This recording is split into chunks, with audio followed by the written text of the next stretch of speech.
Brewery Life, Jasper here. Today I want to talk about a filter run, how we do a plate and frame filter. So this is our 40 by 40 plate and frame filter. As far as filtering goes, in a microbrewery, some people use cartridge filters, a leaf filter, plate and frame is really common. Diatomaceous earth, DE filters are still pretty common, starting to lose some popularity. And then probably the industry standard best is a centrifuge filter right now. But we're working with the plate and frame today, so I'm going to show you how we get this going. First step is I just like to pull all the plates off the frame and just soak it in some 185-degree water right now for about 10 minutes. Just getting a pre-clean kind on it. When the frame is all gutted, I'll also run 185-degree water, spraying all these ports with sanitizer, and just making sure it looks clean and that we can put the plates back on the frame. So we'll do that, and I'll show you what that looks like. All right, now that we put our plates back on our frame, it's time to add our sheets. So we use PAL K300 sheets, which have an 8 to 12 micron rating. I know when you're first starting getting into filtering, you see 0.45 microns of sterile filtration and really want to get into that. I'd strongly suggest going with more like that 8 to 12 micron range just to get started. Makes filter runs a lot smoother, and the look on your beer still comes out brilliant. So for these cellulose sheets, there's two sides. There's a rough side and a smooth side. The rough side has more surface area, so that's kind of what you want to be bringing the beer into. So most manufacturers will come with a sheet that kind of tells you how to set this up, so make sure to reference to that. But a general idea when putting these plates in is to surround the plate with equal sides. So we have one plate, so we have two sheets. Both smooth sides will be surrounding that sheet. Then since a rough side's next, you'll want the next sheet to be plate to be surrounded by the rough side. So again, check your manual if you're confused about that. But we'll go ahead and put these sheets in, and I'll show you what we do after that. All right, so now that we have our sheets and our plates, you can tell it's really these sheets that is making the gasket between the plates. So hydrating these sheets and cranking this frame down is going to be a constant theme throughout this. So once the sheets are in there and it's kind of just loosely pressed together, I'll just put some water on the outside of these sheets. Just mist some water, mist them down. This helps rehydrate the sheets. If you don't rehydrate these sheets, you're going to have a lot of leaks because, like I said, it is these sheets that act as gaskets.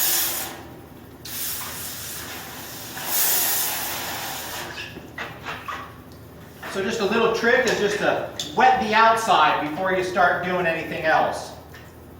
Now that that's wetted, we're going to hook up the hoses, and then I'll talk about what to do. So we have all our hoses initially hooked up here for our sheet rinse. So we're going from our CIP vessel into our suction side of our pump, discharge a pump into the intake of the filter, discharge of the filter running to this catch assembly down the drain. So our strategy here is just to, these hoses are packed with sanitizer, is to push 185-degree water through this system, flushing out all that parasitic, and then we'll pack it with that 185-degree water for about 15 minutes and let that bake in there to kind of sterilize this whole line. So we'll begin by opening up the catch, open up the 185-degree water. Our pump suction and our pump discharge are open. We're going to open up the filter now. So now this whole system's open. Again, we have a variable frequency drive pump here on the suction side, and the filter goes on the discharge side of this pump. So let's go ahead and start this pump at a really low speed, 750, 800 for us. And now this filter is not packed down or not cranked down a lot, so we're going to have water squirting some places and some leaks. And as this 185-degree water flows through the system, I'll just be cranking it down, trying to get a nice pack on it. You might have to prime your pump. You see, now we're having that hot water start flushing through this system. As you can see, it's not cranked down enough. So as this water comes through here, I'll just slowly start cranking this side down.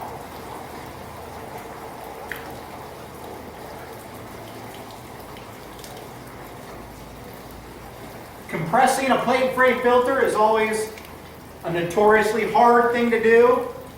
If you have the money, it's nice to have this on a pneumatic press that can press it, or have 4 guys sitting on it, 3 guys cranking it. So if you find this hard to do, most people do. Now our leaks are starting to slow down, so we should start to see it flow through the system and come out the catch before the bright tank.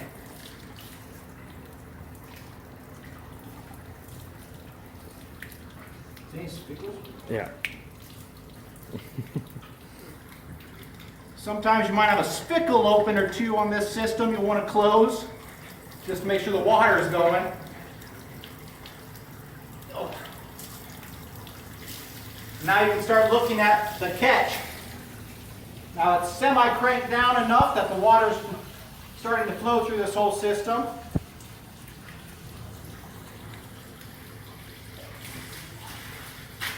And we'll just keep cranking it down.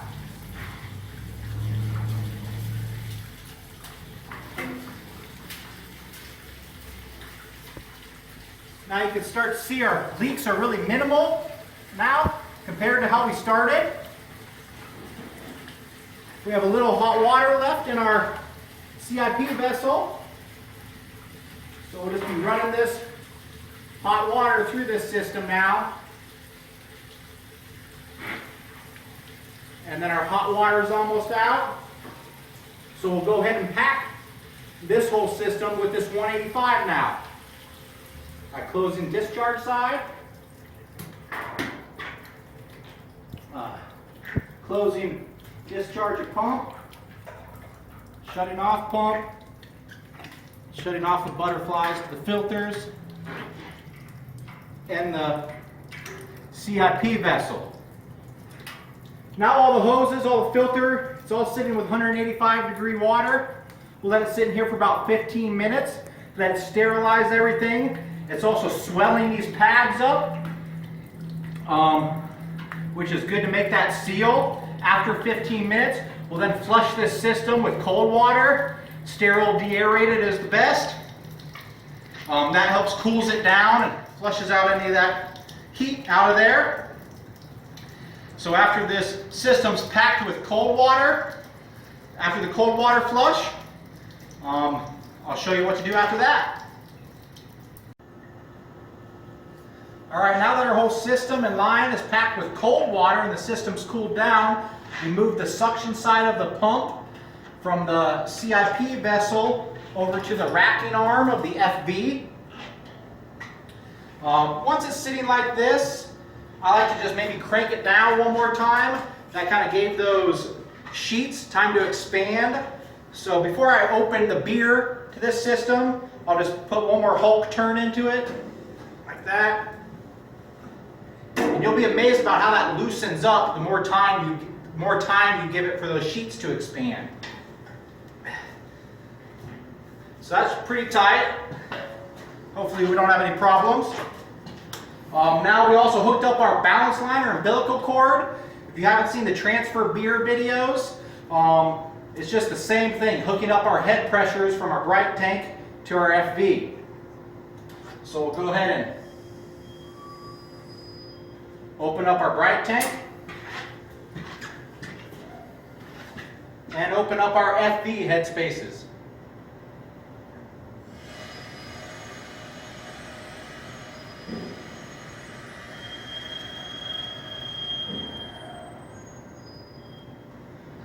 So now our head pressures are exactly under the same pressure. This beer, usually before filter run, the beer sitting colder is longer or better, just because all those particles have a better chance to fall out of solution. You can also fine your cellar tanks, some biofine, PVPP, PVPP, to also help that process. So this beer is pretty carbonated. It's probably 2.1, 2.2. So we're going to filter halfway carbonated beer. So after this, we're going to open up our racking arm.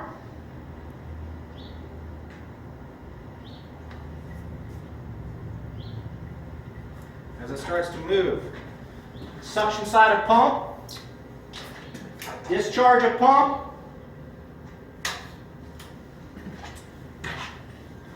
Filter.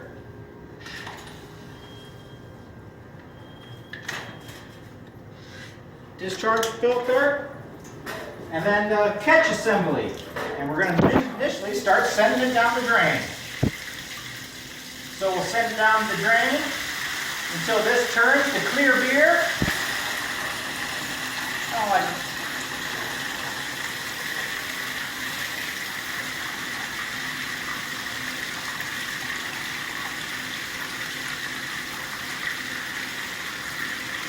Starting to change colors, pushing all that cold water out of this system.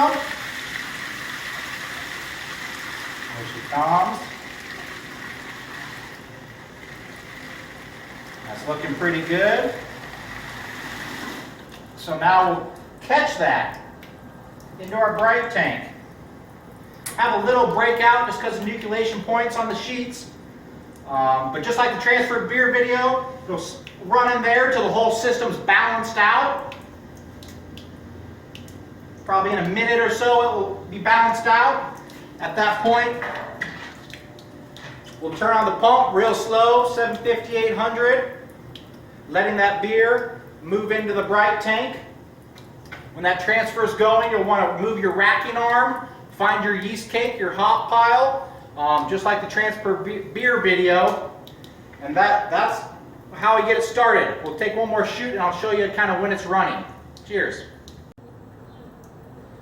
So we have our pump on and the system's running. It's always nice to check our sight glasses. Obviously this one before the bright tank, you can see how things are moving and that there's no breakout. There's a bunch of foam on top of this, kind of how it was when we first started, and you may have to add some more head pressure on your tanks to keep it in solution better. Looking at this filter, your filters will always drip a little bit. That's why there's that drip tray underneath them, but that's not considered a leak. A leak kind of shoots out with pressure. It'll hit you in the face probably. So that's normal if you see that dripping. Working over here looking at the two sight glasses to see the difference of what kind of that non-filtered to filtered looks like.